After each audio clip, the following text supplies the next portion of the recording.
Jahon chempionatidagi eng katta to'qnashuvlardan biri Portugaliya Ispaniyaga qarshi. Tarkiblarni solishtiramiz. Undan oldin mundialga oid eng zo'r kontentlardan qolib ketmaslik uchun hozirroq sahifamga obuna bo'lib qo'ying, demak biz boshladik. Darvozabonlar Diogo Costa yoki Unai Simon. Unai Simon, Himoyachilar Ruben Dias yoki Pau Cubarsí. Ruben Dias, Veiga yoki Laporte.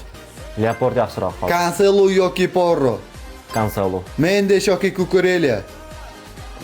Nuno Mendes, Yarim himoyachilar Joao Neves yoki Rodri. Rodri, Vitinha yoki Pedri. Pedri bu yerda. Bruno Fernandes yoki Dani Olmo. Bu yerda Fernandes baribir yaxshiroq. Hujum Rafael Leao yoki Alex Baena. Alex Baena hozir yaxshiroq formada deb o'ylayman. Pedro Neto yoki Lamine Yamal. Lamine Yamal, Markaziy hujumchilar Cristiano Ronaldo yoki Mikel Oyarzabal. so'zsiz Cristiano Ronaldo, Bosh murabbiylar Roberto Martinez yoki De La Fuente. Luis de la Fuente.